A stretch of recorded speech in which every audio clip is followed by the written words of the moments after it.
Hi, I'm Rebecca. Welcome to Florida.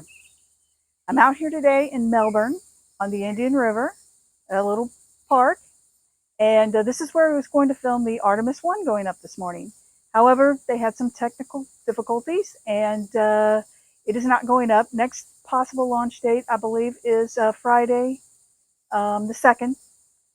And so, so really excited about this one. This is hopefully the beginning of our launches to the moon. And this is a really cool, it's going to be up there for weeks.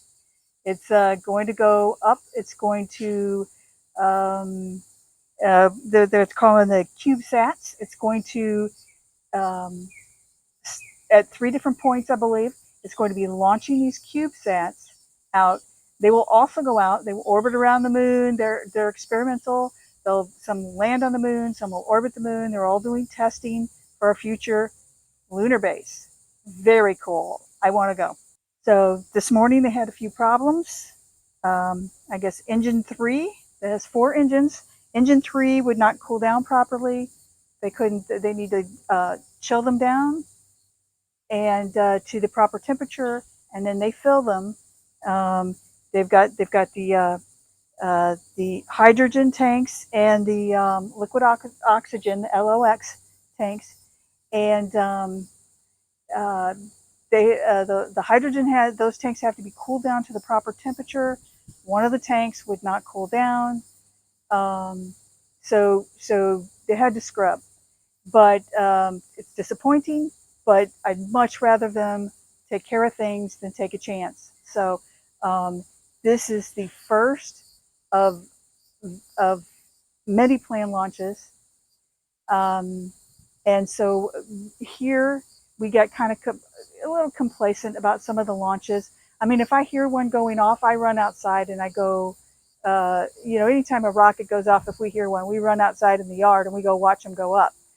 But we haven't been really excited about the missions. So this is truly exciting. These secondary payloads called cubesats will be each conducting their own lunar missions, their own scientific investigations. So they call them bus stops. So 3 bus stops on the way to the moon. They will be launching these cubesats. And at least one of them is supposed to land on the moon. They're going to try it. It's a semi-hard landing, they called it.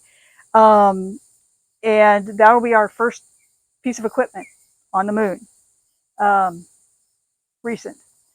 They've got 3 of them that are doing space weather and radiation studies. They've got a couple of them doing deep space communication, plasma thrusters, and advanced optics missions. And the NEA Scout from NASA is going to attempt to deploy their solar sail and fly to a near-Earth asteroid. Very cool. So when it's done, if it had gone off today, it was supposed to come down off the coast of California in the Pacific on October 10th. So the interesting thing about the CubeSats is they had to be loaded onto the capsule like a year ago. And so they, some of them are hooked up to power so they can redo their power. Some of them are not. So it'll be interesting. Hopefully their batteries will be good. They'll be good to go when the time comes. But I guess it couldn't be helped. There's only so many things you can hook into the system. So it's a very complicated, as everybody knows, very complicated, huge conglomeration of different systems, and just amazing. It's amazing that they can do this. I'm just amazed. I love it. I love it. I love living here. I love being a part of this. So what they said was that engine 3, like I said, it wouldn't cool down to the proper temperature. Apparently, when they did the tests earlier on all the systems, there was another leaking problem on one of the tanks or something that they had to fix. So they were not able to run this test when they did their wet run. And so, so today when it came up, it's just one of those things they have to deal with. Hopefully it's something they can deal with it on the pad. While it's there, I hope they don't have to roll it back, because that's a huge delay. And hopefully, you know, Friday we're good to go. The window, the weather was a little iffy anyway. So an interesting thing about weather, I believe last Saturday we had our little Florida storms, and I don't know if you see it, the it's a huge spacecraft. It's a huge missile rocket, and it has 3 giant weather towers, lightning towers around it to protect it. On Saturday, when our little thunderstorms came in, it got those towers were hit 3 times. So 2 on one tower and 1 on another one. So they did a lot of tests. I think they made sure they checked it all out, because even though it didn't hit the vehicle, it's still electrical charges hitting in the area. And so you got to make sure that all your electrical systems are functioning properly. And so I'm kind of disappointed that it didn't go up today, but I'm just excited that this is happening. This whole space program was just kind of killed for a long time, and it was kind of floundering. It was kind of lost. It's finding its way back to what it was meant to do. This is I would go to the moon in a heartbeat. It's just amazing. It's just amazing, and I'm really excited about it. Really excited to see it go up. So I was watching a program on YouTube, and it was very interesting. It was about one of the biggest problems about going back to the moon was the lunar dust. And I had not realized that the lunar dust, the moon, you've got the dark side of the moon and the light side of the moon. The light side of the moon is being hit by certain particles. The dark side of the moon is not being, they're kind of bouncing back or something. One side of the moon is negatively charged. The dust is negatively charged, and one side of the moon, it is positively charged. By Friday, I'll try to get the story straight for you, but it's very interesting. Apparently, the dust got into everything.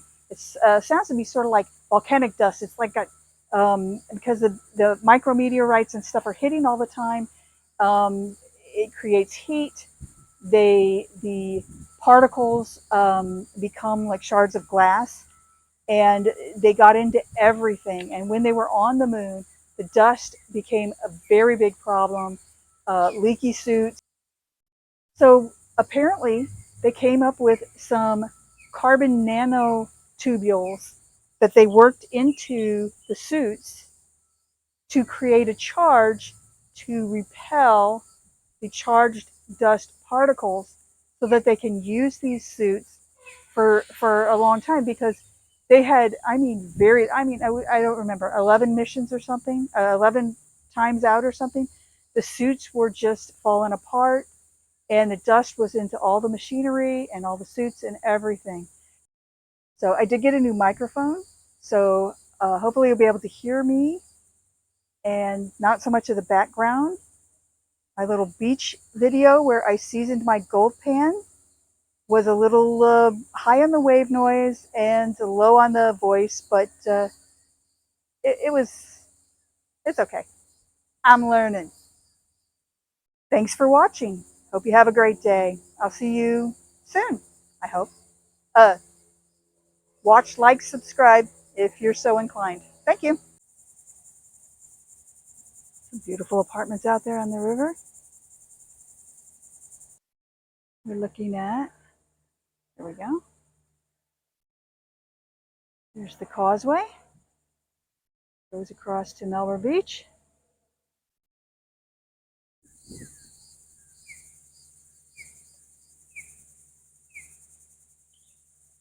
He has the whole river to hang out in. I'm not sure why he's in the middle of the parking lot using the pothole, but he's still cute.